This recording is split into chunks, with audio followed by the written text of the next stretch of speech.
So let's say a friend invites you to a wedding that you obviously don't want to attend, but you go anyway because you think that they want you there. Meanwhile, the only reason they invited you is because they thought you wanted to go, but you really didn't want to go. This is called the Abilene paradox. It's where we choose not to voice our true thoughts just because we want to please others. Happens mostly at work when someone proposes something in a meeting, then everyone else agrees to it because they think that that is what everyone else wants. But secretly, everyone is opposed to it, including the person who proposed the idea. Now, obviously, this can lead to discomfort as we all engage in things we'd rather not be engaged in. Like in the wedding example, I'd rather be relaxing at home, spending time with my family, or even watching Netflix than traveling for a whole weekend to Western Kenya and back. So how do we deal with this issue? In this video, I would like us to address that problem, which mostly stems from a lack of courage, the need to impress others, and the need to be liked, which really is a self-esteem issue if you think about it. All these things tend to become manifested in the form of one character trait, and that is the inability to make and keep commitments, not just to ourselves, but to others as well. Now, almost all conflict is a result of violated expectations. That's a quote by Blaine Lee, author of The Power Principle. Now, let's start with the commitments that we make and keep to ourselves. Ever wondered why we always set the so-called New Year's resolutions, but we almost always fail to keep them? You signed up for the gym in January, but by February, you've slacked off. You vowed to read a book a month, but you have since been stuck on the first chapter of the first book, or the book is now even collecting dust somewhere in your closet. You set out to eat healthier, but that didn't go too well either. Why exactly do we do this? Let's try and address that with the help of a few tips that I got from Stephen M.R. Covey's book, The Speed of Trust. Now, this is one book that I can testify as having changed my life completely, and I am by no means exaggerating it when I say that. It's one book that I would recommend to anyone, because if you do practice what it proposes, then you could just tap into the life transforming potential that you have deep down in you. Now, this is not a full book review. That will be coming up shortly in maybe the next week's episode, so make sure to stay tuned. I'll also be giving out this copy to one lucky viewer during that episode, which is the more reason why you need to subscribe and hit that notification bell. Anyway, like I said, this is sort of like a preview of what to expect from the book. It's just an important point that I picked up as I was reading it, and I thought, why not share it right away? So when you set a goal, in this case your New Year's resolution, you're making a commitment to yourself. That's what a resolution really is, a commitment to self. Now, according to this book, making and most importantly keeping commitments to yourself is by far the most effective way of building trust with yourself. Every time you make and keep a commitment to yourself, you build your self-confidence. Confidence in your ability to make and keep more and even bigger commitments, not just to yourself, but to others as well. And there's no way, by the way, that you can make and keep commitments effectively to others if you haven't mastered making and keeping commitments to yourself. It starts with you. Stand up for what's right in small matters and large ones, and always do what you promise. That's a quote by Ruben Mark, former chairman and CEO of Colgate. Now, the quickest way to build trust with others is by honoring your promises. Conversely, the quickest way to destroy trust is by breaking promises or violating commitments. Look at what is happening with our president right now. He's lost trust with the people of Kenya. We just don't trust him anymore. We don't believe a word that he says. Why? Because he grossly violated our trust. And the worst thing is that he keeps doing it over and over again. So what happens when you make a commitment is that you build hope, and when you keep that commitment, people trust you. So you make a commitment, you build hope, you build expectation, you create anticipation, and when you keep it, when you honor that commitment, you build trust, you build a genuine and trusting relationship. Politicians seem to understand only the first part, the hope part, and we as the electorate are foolish enough not to understand the second part and holding them accountable. Anyway, let me not get into politics because I can end up talking about that for hours and get really emotional and annoyed, and I am in such a good mood, as you can see. I don't want to spoil it. Now, considering the consequences keeping or not keeping commitments can have on a relationship, you need to be very careful as you're making them. Know which commitments to make and which ones not to make. And just to be clear, I'm by no means saying that you should not make commitments.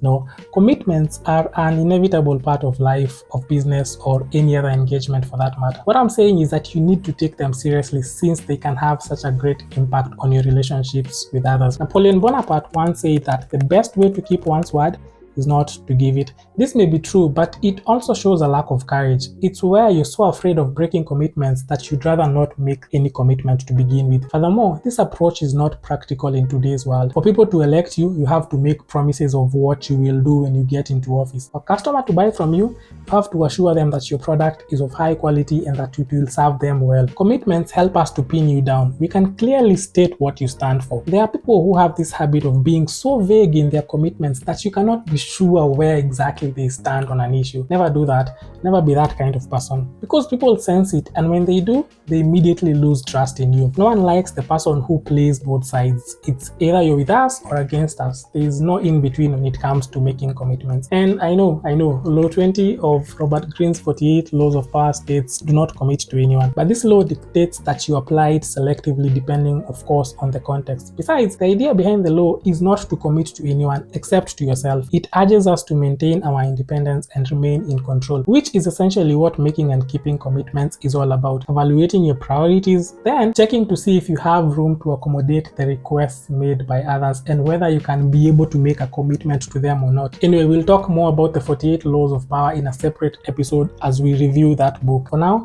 let me share with you a few tips that I think will be helpful to you when it comes to your commitments. So tip number 1, don't make too many commitments. Otherwise, you're setting yourself up for failure. Don't say to yourself, I'll go to the gym each day after work, I'll read a book for 1 hour, I'll work on my podcast, I'll post a video on YouTube. Come on, start by making smaller and fewer commitments like reading a book for 15 minutes each day. Then once you have mastered that habit, move on to another one. Same thing goes for commitments that you make to others. Don't be a nice guy or a people pleaser. Don't accept all invitations that come your way. Have standards and the courage to stand by those standards despite the circumstances you're faced with. Otherwise, you'll end up spreading yourself too thin as you try to impress everyone. And here's the problem with nice people. People who feel like they need to make every commitment that comes their way. So let's say we are friends, we want to hang out over the weekend. You ask me whether a certain joint would be okay, and I say yes. Well, in actuality, I hate the place, but I don't want to upset you, so I play along. Over the next couple of weekends, we repeat the same dance, as in we're just hanging out in places you like, but I secretly hate them, unbeknownst to you. After a few months of this, I begin to harbor some resentment towards you for making me spend my weekends in places that I do not like. So I slowly start withdrawing from the friendship, and then you're left wondering what is wrong because I haven't even communicated anything to you. Our hangouts are now few and far between. Suddenly, we are strangers who used to know each other. Sad, I know. Now trust me, this is not fiction. It happens to a lot more people than you might think, and not just in friendships, but in romantic relationships as well. But how do we avoid this? First, if you're the nice one in the friendship or relationship, it's good to remember that it's perfectly okay to turn down some of these commitments. You need to have the courage, smilingly, pleasantly, and non-apologetically, and I keep saying this, to say no to other things, especially if it is clear that you might not be able to fulfill a certain commitment. You'd rather disappoint someone upfront than doing it much later when hope has already been created. Remember, we say that a commitment builds hope. Exactly. Hard as it may be, try to speak your truth and learn to be okay with the discomfort that comes with saying no. If you're a manager, try fostering an environment where there is open communication in the office. Ensure there's freedom from the fear of social isolation should one express a divergent view or opinion. This way, people become more open and better decisions are arrived at. So have the courage to say no in a nice way and to openly express your thoughts, taking into consideration the other person's feelings. You don't have to agree to attend all weddings you invited to. And I know this is easier said than done, but here's a trick I personally use and it has served me well over the years. When someone asks me something, I will never commit immediately, like right away. I'll just say, oh, you're saying the Rorashio is this coming Saturday? Geez, I'm not quite sure about that because I had some other commitments, but they haven't been confirmed yet. Can I get back to you on Thursday? Then when Thursday comes, I usually call or text and tell that person that I can't make it to their Rorashio. Or if I really want to attend the Rorashio, I'll just tell them that I'll be available, but only after I've bought myself enough time to really think about it. Simple yet effective. You can try it and let me know how it goes. And the good thing about this trick is that you already sowed seeds of doubt that you might not be available. So even when you call to cancel, the disappointment is bearable for both of you. Plus, you've also left room for actually saying yes should you change your mind. Now remember, it's perfectly okay to treat yourself with the same kindness and consideration that you offer to others. You are equally, if not more, deserving of that. And that is what Law 20 of Robert Greene's 48 Laws of Power alludes to. never really commit to anyone but to yourself. So anyway, can the nice people please gather in the comment section and let us know how they are dealing with such issues? And as they do that, let's be real for a second. If you've made it this far into the video, then clearly something is working. Now, I know hitting that subscribe button is a big commitment, like the kind of commitment you'd make to your adorable little sister or a binge-worthy Netflix series, but trust me, this one's way easier. There's no spending money on anything, just a steady stream of life-changing content. So go ahead, make your future self proud. Hit that subscribe button like it owes you money, because who doesn't want to get rich in wisdom, right? Before we move on to the next tip, here's a simple trick that I learned from reading the book Atomic Habits. It's called the 2-minute rule. I've found it particularly useful when it comes to making and keeping commitments to myself. It states when you start a new habit, it should take less than 2 minutes to do. So let's say you want to read more this year. Pick up that book and just read it for 2 minutes. Not 30 minutes, not an hour, just 2 minutes. The idea is to make your habits as easy as possible to start, to master the habit of showing up, the habit of keeping your commitments no matter what. A habit must be established first before it can be improved. So master the habit first, then you can improve upon it. Hence, reading for just 2 minutes each day, then within a few weeks, you'll probably be doing half an hour a day. Again, the point here is to be consistent, to build confidence with yourself that you can make and keep commitments. You are in a sense building an identity of someone who respects themselves enough to see their commitments through. So if you want to work out, start by doing push-ups for 2 minutes and stick to that initial commitment. The actions that follow could be challenging, but make the first 2 minutes easy. So let me know what you think about this rule. This is a rule that has worked for me, and I have a feeling it will work for you as well. And like I said, I came across it as I was reading the book Atomic Habits by James Clear. That's another book right there that I highly recommend that you read. But if you don't have the time to do that, maybe you're too caught up at work, then don't worry. I got you. I did a full review of that book. You can check it out using the link somewhere in this video or in the description below. Now, tip number 2, treat that commitment that you've made to yourself with the same respect as commitments you make to others. Respect your commitments. So if you commit to reading a book for 15 minutes each day or working out for half an hour, keep that commitment no matter what. Treat that commitment and yourself with respect. Hold yourself accountable. Like we said, making and keeping commitments to yourself is the key to making and keeping commitments with others. That's where it all starts. That's what gives you all the power, the belief, the confidence, the self-trust that enables you to build trust with others. Again, it has to start with you. Imagine you have a friend and you guys agree to meet at the gym tomorrow at 5 p.m. so that you can work out together, but they don't show up. You call them and they say, "Oh, I'm sorry, I got caught up, but I'll be there tomorrow at 5 sharp." Tomorrow, they again don't show up, and the cycle repeats itself for a whole week. Obviously, whatever this guy tells you, you won't believe a word that comes out of his mouth. Now, this is exactly what happens when you make a promise or commitment to yourself and you break it. You lose trust with yourself. So if you say you're going to wake up tomorrow when your alarm goes off, wake up when that alarm goes off. If you say you're going to send that lady some money for her hair, then send that lady some money for her hair. Now, there's a story that Stephen Covey gives in this book about his great-grandfather. So one day he found himself in the middle of a certain state.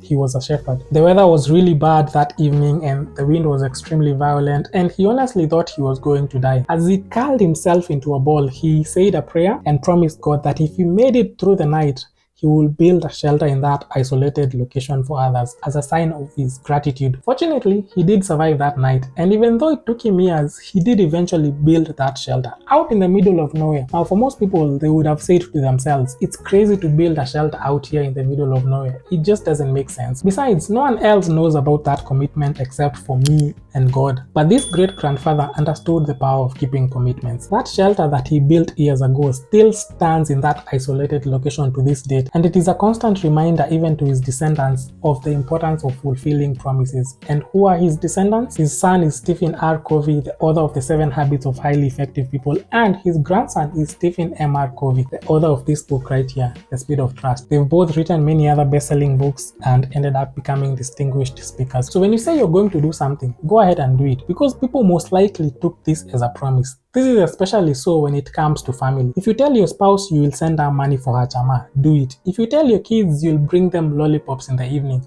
do it. Don't be like our fellow politicians who overpromise and underdeliver for a living. Which brings us to the next tip, which is tip number 3. Treat the commitments that you make at home with the same respect as those you make at work. Now, people tend to be a bit more strict with commitments that they make to clients, suppliers, to service providers, but when it comes to family members, they become more flexible. This is because we assume that people at home will understand. They will understand that we have to work, we have to bring home their money so that they can live the life that they're living. We expect them to understand that work is work, but really what this communicates is that you value your work more than your family. That if you were to sacrifice one, you would choose work over them. They just won't trust you to take care of them, to be there for them when they really need you the most. So making commitments means placing your integrity on the line. It doesn't matter how big or small the commitment is. A commitment is a commitment, and the impact on trust is the same regardless of the size of the commitment. Now, the author of this book gives another interesting story of how he was caught between two commitments. One commitment was to his client who would have paid him quite a sizable amount of money. The other was to his daughter who had an important event. Now, he says that as tough a dilemma as that was, it was one of his easiest decisions ever. He just applied what he calls the 10-year rule. The rule says that when faced with a difficult choice where you can't decide between two or more options, just ask yourself, 10 years from now, what will I be glad I did? From him, he understood how much that particular event meant to his daughter, and missing it would have had such long-lasting effects on their relationship. So he was okay with losing out on the deal with that client because, according to him, more clients will always come and more money can always be made. But your relationship with your daughter is not something to play around with in a similar fashion. So I don't know about you, but I found that 10-year rule to be an interesting one. It's something that you can use in so many other areas of your life when faced with a dilemma. So try it out. Let me know what you think. For instance, when you're going to college but aren't sure which course to pursue, or when you want to make a huge purchase of, let's say, an asset and so on, just ask yourself, 10 years from now, what will I be glad I did? Now on to tip number 4, which is once you make a commitment, that is a commitment that you're making to yourself. Probably no one else knows about it. Consider being accountable to someone else, say a friend or a spouse that you know will keep you on your toes. As social beings, we care deeply about how others think of us. So if you have an accountability partner, someone that you respect, and of course this is someone that you don't want to have a lesser opinion of you, then you're more likely to stick with that commitment. James Clear, the author of Atomic Habits, says that our friends and family provide a sort of invisible peer pressure that pulls us in their direction. And I totally agree with him. And that is why you will find yourself doing things that you don't like or don't want to do.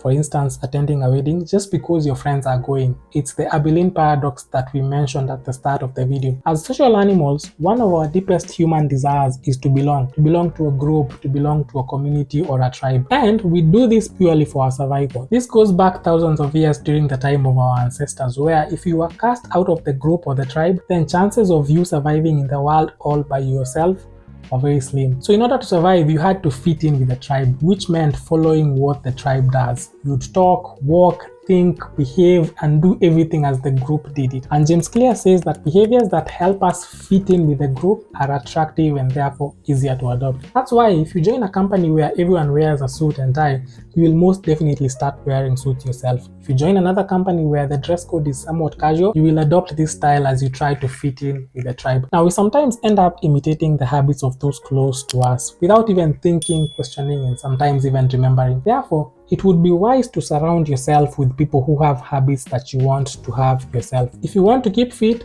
join a group where this is the normal behavior. If you want to read more, join a book club. Join my book club. Link to that is in the description below, by the way. So these people with whom you share similar values and possibly goals, they become not just your motivation, but your accountability group as well. They keep you on your toes. They make sure that you keep the commitments that you make to yourself and to them as well. So on to tip number 5, do not make commitments impulsively. At the end of 2017, I said that I would not drink for the entire of 2018. Even though I kept that commitment, it was quite a tough year and I somewhat regretted it. So be realistic as you're making your commitments. Do not let emotion take over. Think logically and critically before saying what you're going to do, not just for yourself, but for others as well. Oh, and by the way, that commitment that I made back in 2017 of not drinking for the whole of 2018 was after a very, very tough breakup that I experienced towards the end of 2017. So you can clearly tell that it was a very, very emotional decision that I made there. Anyway, moving on. So like we said, as we were talking about tip number 1, have the courage to be realistic in your commitments. Never feel pressured to make a commitment which you know very well you will not be able to keep. Never feel pressured into making too many commitments that you know know you cannot fulfill. You also need the courage to renegotiate prior commitments when it becomes impractical to fulfill them. So never feel the pressure to keep a commitment at all costs, even when the situation changes, and therefore making it irrational to keep that promise. You need to have the wisdom and presence of mind to make realistic commitments. So on to tip number 6. When you find that keeping your commitment becomes too hard, then you have two choices. Either change your behavior to match your commitments, or lower your values to match your behavior. Now, the latter will significantly dent your confidence in making and keeping commitments to yourself in the future, and that's where most people fail. Once you lose confidence in yourself, that's it. You'll never trust yourself again when you say, I'm going to join the gym again and I'll stick to it. At the back of your mind, you'll have no trust in yourself to keep that commitment. But once you have trust in yourself, once you have confidence in yourself, then you know that whatever goal you set, you will achieve it because you have done it so many other times before. You don't become confident by shouting affirmations in the mirror, but by having a stack of undeniable proof that you are who you say you are. Interesting quote there from Alex Omozi, author of their $100 million leads. Now, mirror affirmations can get you amped up for a short while. They can get you all psyched up, but what will get you going in the long run is the evidence that you pile up as you actually get things done. So Omozi says that you need to give yourself proof that you are the version of yourself that you want to be, and you will become that person. Confidence comes as a result of evidence, not shouting affirmations. So stack up the evidence. And by the way, when it comes to the commitments made to others, it's far better to disappoint someone upfront than to overpromise and underdeliver. We say that if it's clear that you will miss a deadline, it's better to renegotiate the expectations as early as possible. Do not ignore it and be late. So anyway, on to tip number 7, always clarify expectations. So sometimes poor performance by, let's say, employees, colleagues, or even our friends is due to nothing more than a lack of clarity around what is expected. So I thought you said this. No, I didn't mean that. Why did you do it that way? But I thought that is what you wanted. So when it comes to expectations, never assume. Just ask, clarify what is expected of you upfront. A lot of marriages by this suffer because of this. As a wife, maybe you expect your husband to handle the finances and discipline the children because that is what you saw your father do as you grew up. But maybe for your husband, having grown up in a different household, those responsibilities were handled by his mother. And now he expects you to do the same in your marriage. And since you guys have never really talked about this issue, as in you've never clarified expectations around it, this becomes a very sensitive matter that causes fights and disagreements in the house all the time. So let the other person know what you expect of them and vice versa. Quantify everything if possible. What result is expected? Who is responsible for that result? By when should the result be ready? What's the cost of getting that result? How will we measure it? How will we know when we have accomplished it? And by the way, you notice that we are talking about results here, not activities. And this is because it's much easier to measure results or to quantify them as compared to activities. Besides, what matters at the end of the day is the result. Your boss won't care to ask you how long a certain report took to prepare. He won't even care who helped you to prepare it or which software you used. All he cares about is the report, the final product, because that is the expectation. That is the result. Have you ever spent hours on a certain report and then after submitting it to your boss, they say, this is not what I wanted from you. Go do it again. This time, do it exactly as I asked. Now you're all confused because according to you, the report was perfect. This happened to me once, by the way, but I'll tell you more about that in just a minute. So here's the thing. It's not just enough to deliver results. Yes, deliver results, but not just results. The right results, the expected results. The key word here is expected, the expected results. And the only way to do that is to clarify the results upfront. Take time and establish clarity around what is expected. Do not just do the work and deliver the results with no consideration as to whether those results are even the ones you should be focused on. Don't be that employee who's working like crazy but not on the boss's priorities. So the next time you're about to work on some assignment, make sure you clearly understand the expectation. Take time to know what results mean to the person to whom you're delivering. Same thing happens when you're working so hard at work, spending most of your time at the office just to provide for your family. But in truth, all your family wants is to spend some time with you. So again, deliver results, but not just results, the right results, the expected results. Get the right things done.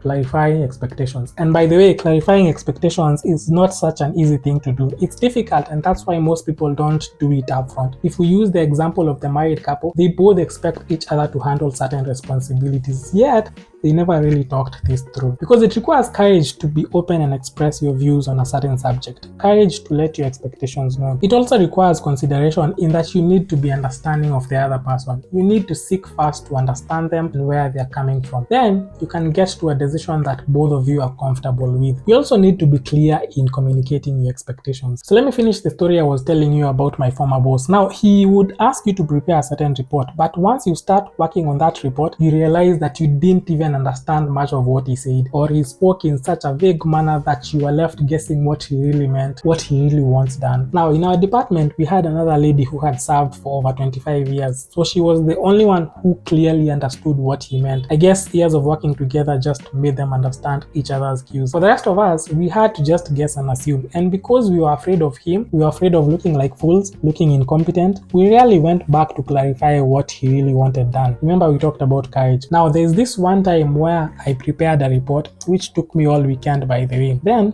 when I sent it to him, he said, "This is not what I asked for." So I had to start all over again. But this time, I went to his office and clarified everything up front.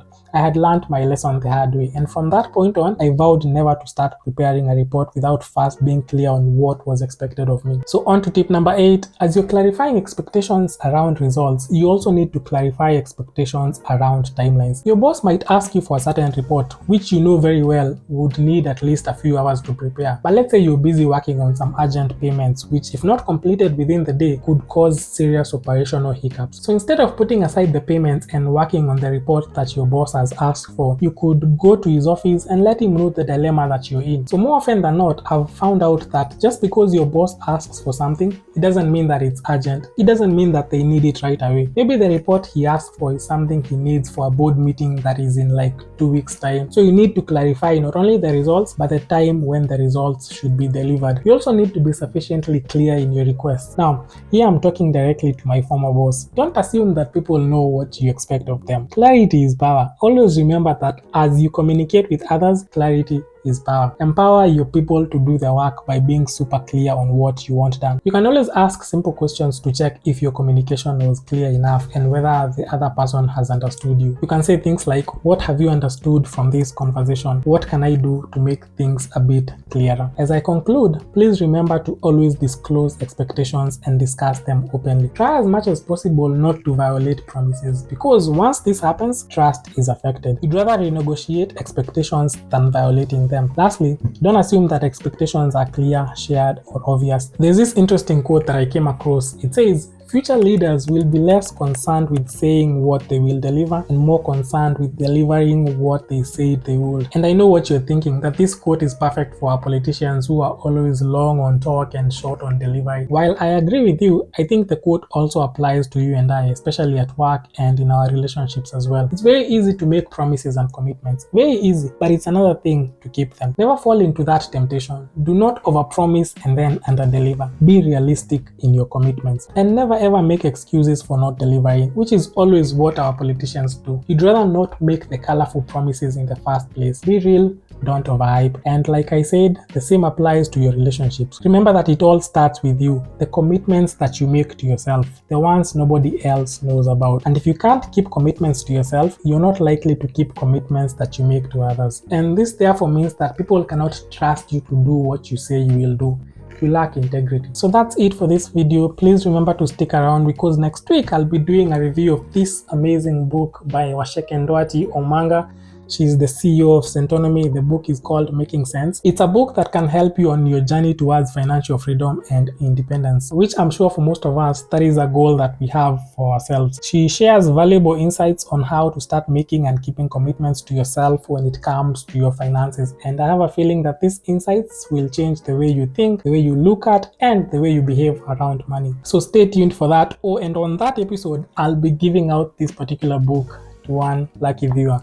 One of you will walk away with this particular book. So make sure to subscribe and hit that notification bell. Anyway, before then, you can check out this other video over here where I did a review of the 7 Habits of Highly Effective People by Stephen R. Covey. It's a book that will help you become more effective at work, in your family, and in your community. You could also check out this other review here of Brian Tracy's Eat That Frog. This is a must watch, especially if you're struggling with procrastination and you just can't seem to get things done. Anyway, thank you so much for keeping me company. I really do appreciate you taking the time, and it is my hope that you have gained value from the time that you've invested in going through the video. So till next time, peace.